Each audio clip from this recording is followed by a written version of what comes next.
established than ever to want to create a path for myself, though I'm not a performer, nor a playwright, nor a designer. So I'm an arts administrator and have been for a very, very long time.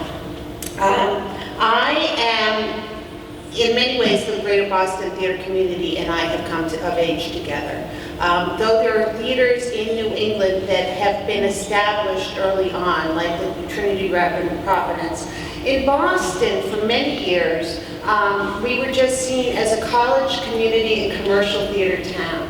It wasn't until just over 30 years ago when the ART and the Huntington put down stakes in the community that we started to grow a regional theater. We're a generation behind everybody else in the country who had regional theaters growing.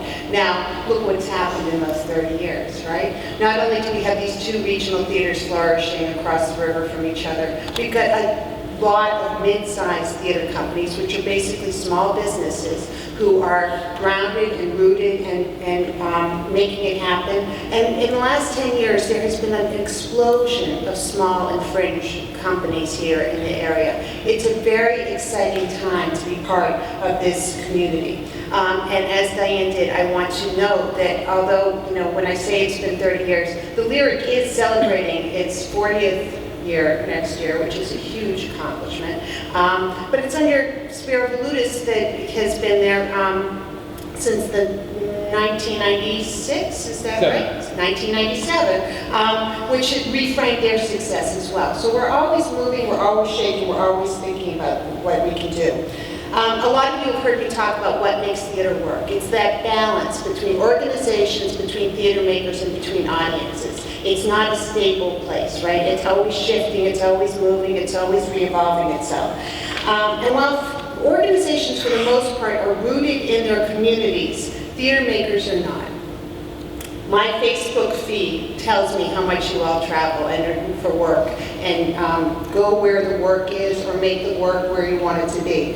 My Facebook feed this weekend alone is seeing people in the Cape, in the Berkshires, up in Maine and New Hampshire, down up in the North Shore. New England, we have a huge and vibrant and thriving theater community, but, and there's always a but, isn't there? But it is hard work. All of it. A blessed curse or a cursed blessing to want to live a creative life, which we all do. That's why we're all sitting in this room today. There's not enough money, there's not enough time, there's not enough resources. When we were talking about the theme of this year's conference, we sent out a survey to members. Some of you may have replied. And these issues came up a lot. They came up in the classes that I teach at Emerson College, the conversations I have, and on social media. Time, money, resources, opportunities, and lack thereof. But, another but, how about if we reframe what we do and how we look at our work? And thus a theme is born.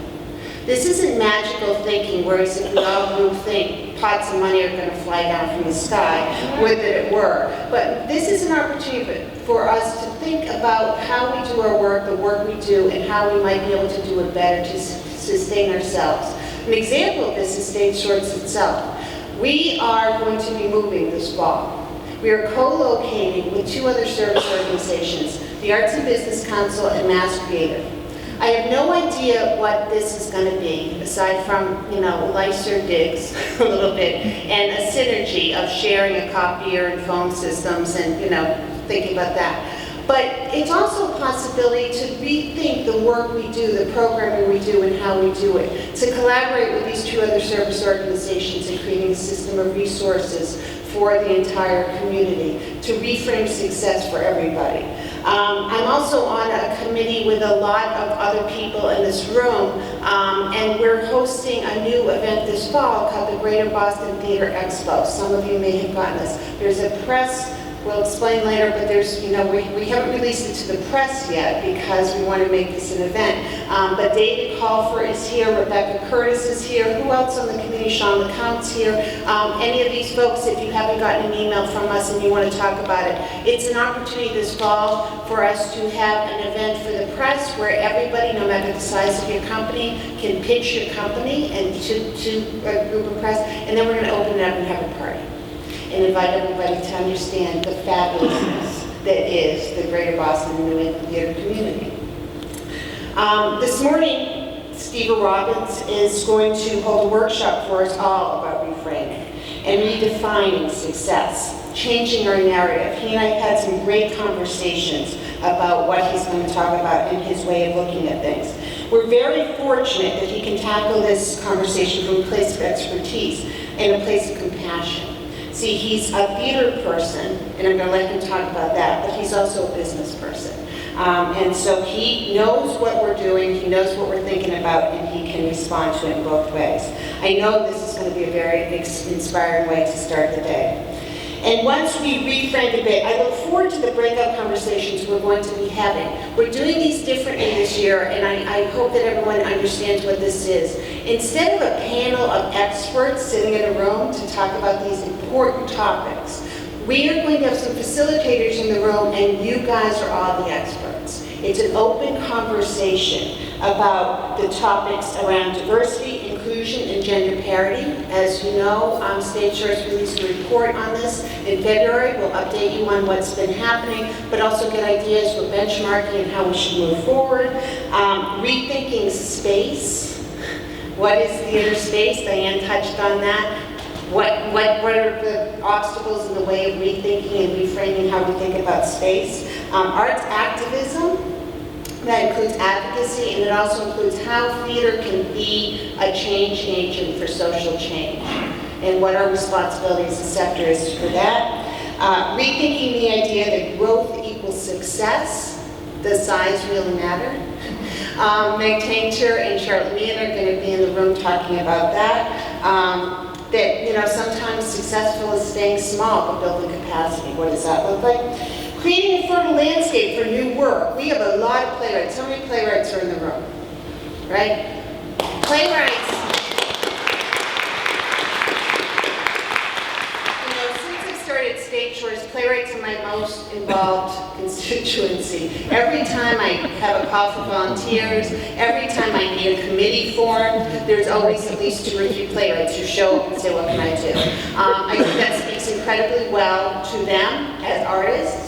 But as a sector and as a community, we have these playwrights. We embrace new work. We have a lot of venues and avenues for new work. Do we have enough? What do playwrights need? How can we really, if we're going to plant this flag in the ground and say, New England is the place for new work, what does that mean? And what do we commit to? And then we're also going to have a conversation about creative balancing of having a theatrical life and being a parent. That is a subject that's come up a few times. Jen Lewis is going to be facilitating that conversation. None of these are easy conversations.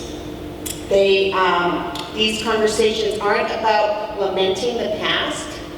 They're about benchmarking where we are, and they're about creating goals for the future and some strategies to get there, right?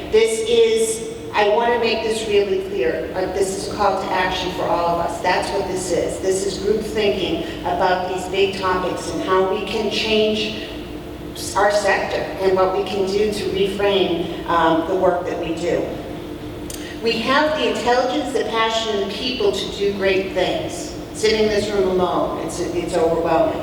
We need to not only aspire to do them, we need to start getting them done.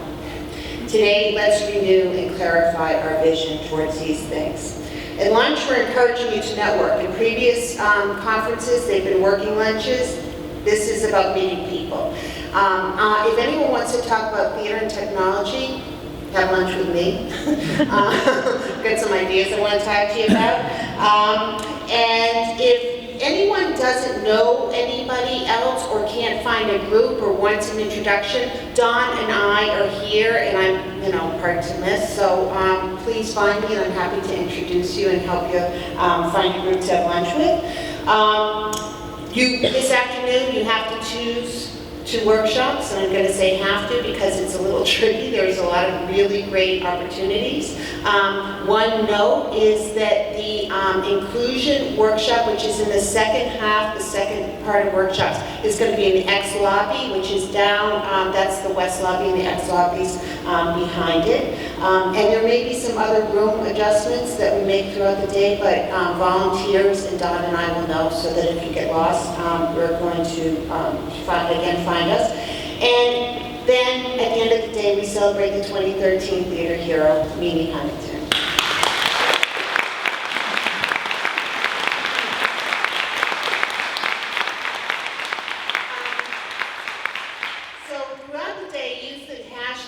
Social media. Who's a social media person? Do you have anyone? It's okay to tweet my world. STCRS, StageSource Theater Conference, Reframing Success. It's hard to find a hashtag that isn't taken by somebody else, so that's what we came up with. STC13, which would have made sense, but it was like some other medical conference, and I thought that just won't be good. But before we start, I want to take a moment or two to do a couple pieces of business. First, I want to thank the many people who have worked with us to make this day possible. You will notice circles on some of the badges. Blue are for the StageSource board members, who are so important to our organization. Can I ask our board members to raise their hand? Right.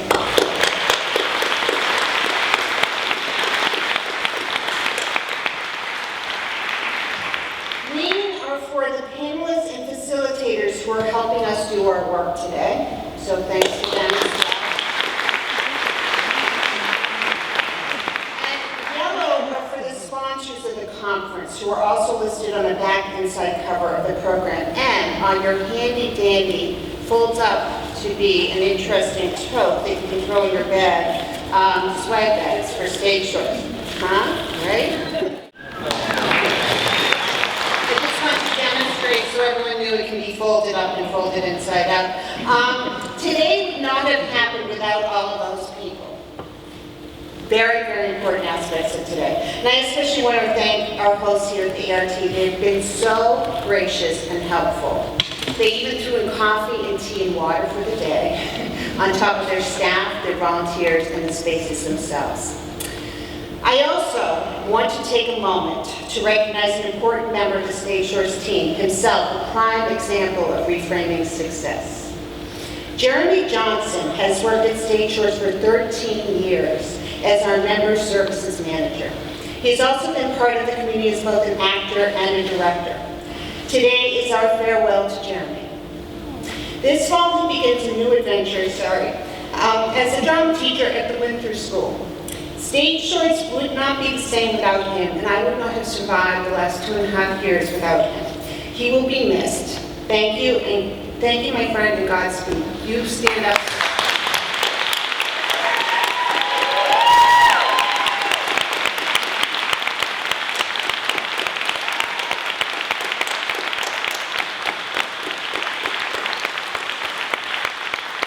He is the best, as you all know, right? I want everyone to have a really great day. I'm going to see you back here at 5.